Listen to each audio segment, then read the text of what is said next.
Heavy kids getting grown-up diseases. Scary diagnosis. I remember talking, this kid here is only 12 years old. He weighed 328 pounds. High blood pressure, clogged arteries, diabetes showing up in babies. Is that because it's genetic? No, it's because they're eating fried foods. They're living on soft drinks and Pop-Tarts and Pillsbury toaster strudels and apple juice. My fear is everybody in America is going to eat dry cereal and apple juice for breakfast. They have peanut butter and jelly sandwiches for lunch. And they come home and they eat Kraft's macaroni and cheese. And they think they're getting good food. And we wonder why they're obese. We wonder why they have diabetes. We wonder why they have growing pains. We wonder why they have ADD. Wonder why they have thyroid problems. We wonder why they have clogged arteries. The doctor says, well, it's genetic. Your great-great-grandfather's dog had it, so therefore, that's I knew it was in your family.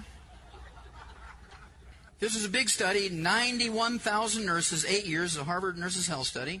This came out in June of 2004. The women in the study who drank at least one sugar-sweetened soda, didn't matter if it was classic Coke, Pepsi-Cola, Mountain Dew, Sprite, 7-Up, ginger ale, natural, organic, carbonated drinks, didn't matter. Pellegrino water, Perrier water, if it's carbonated, club soda, doesn't matter. You're 85% more likely to get diabetes. If you drink 2 a day, you're going to get it. How many of you have ever seen a teenager just drink 2? Unless it's those 42-ounce gulps, each of which has 3 12-ounce Cokes in them. There's 9 teaspoons of sugar per 12-ounce drink. Now, if they're drinking 10 a day, that's 90 teaspoons of sugar. Put 90 teaspoons of sugar in a mixing bowl and see what your kids are drinking. You got to change it, folks. This is a page out of Rare Earths Forbidden Cures.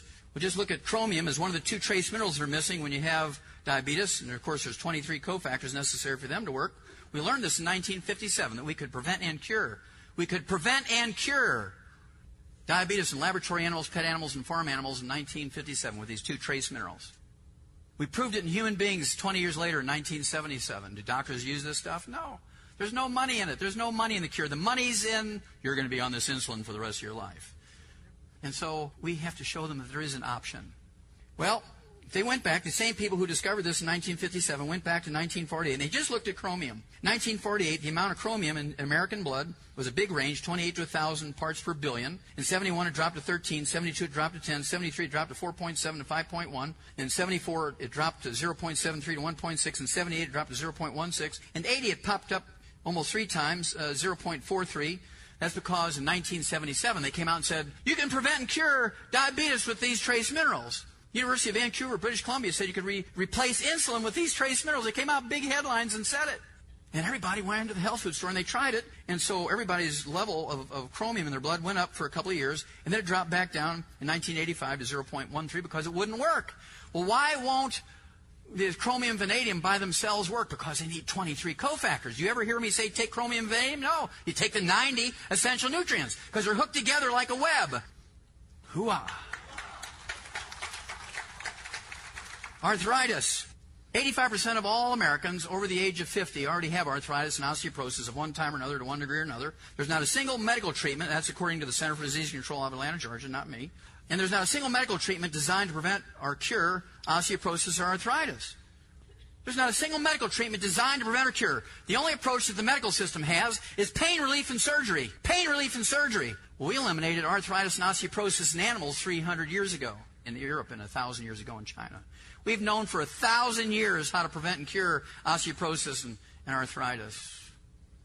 I give you a little hint. People hear me say that all the time. Well, that can't be. How many of you heard of, in the old herbal days, in the old homeopathic days, hundreds of years ago, in China, thousands of years ago, there's a term when they didn't know what to use, what herb to use to treat a disease, they always started out with like treats like. How many of you heard that term? Like treats like. L-I-K-E treats L-I-K-E. So if you had a blood disease, you'd take a herb that was red.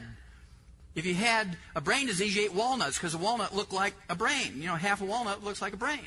And so that's called the theory of signatures, the rule of signatures, meaning you take an herb or something that looks like the part of the body that you want to fix, and then it's a place that's a starting point. And sometimes it's a great treatment, sometimes it wasn't. And so when you had a bone problem 1,000 years ago, what did the old root doctors and what did the old shamans and the old voodoo doctors do 1,000 years ago? When you had a bone problem, what did they make you eat? Bones! How difficult is this? Hallelujah. Hooah. Now you can't do that anymore because there's lead in bones, and they took it off the market for human use. I can remember my dad. We ate the meat and he ate the bones. When I got married to my dear wife, if you read the book, Dead Doctors Don't Lie, it's a great story. I mean, we lived off of fish and shrimp and things that we would catch off of our boat. We lived on a boat. We were boat people, and she said, please don't tell my parents we're boat people. I said, honey, this is a yacht. She says, they don't know yachts in China. It's a boat. But we'd catch fish. I would eat the fillets, and she would eat the bones. I said, don't tell people you're eating the garbage. And she just smiled at me and said in her shy little way, oh, who's getting the better deal here?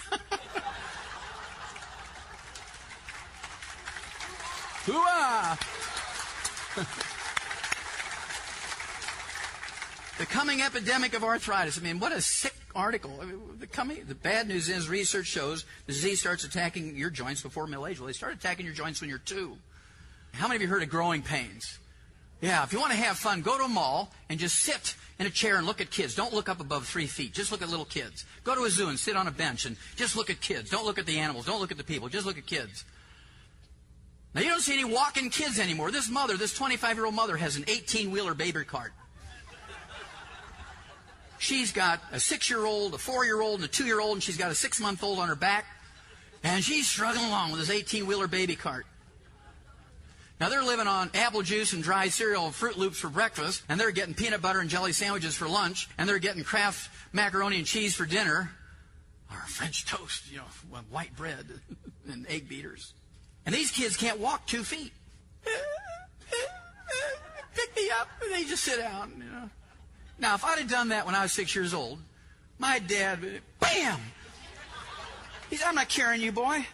He said, you get up and walk, or you're going to die where you lay. Our wonderful FDA approved Vioxx.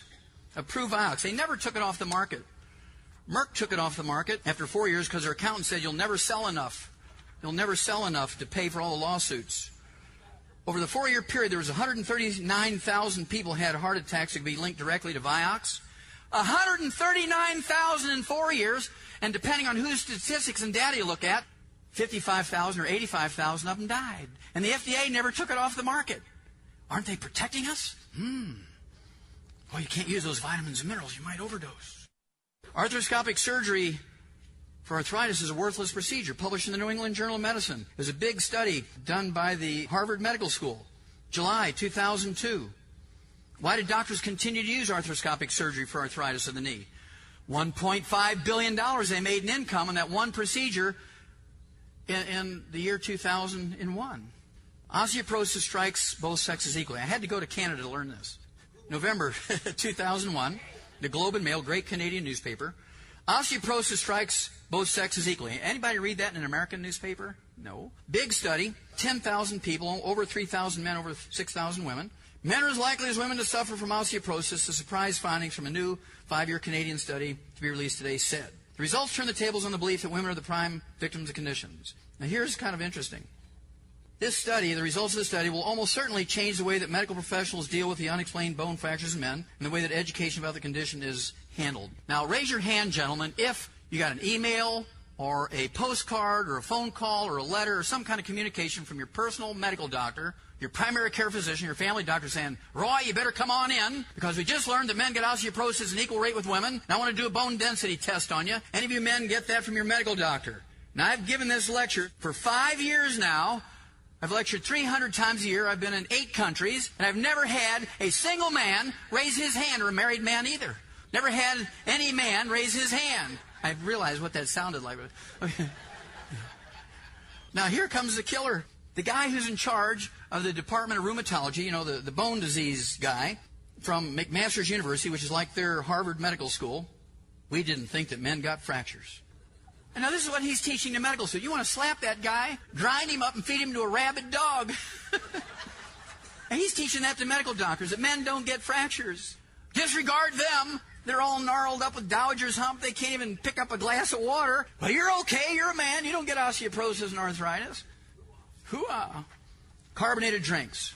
10 years before this, in 1990, the Harvard Nurses Health Study looked at 90,000 nurses.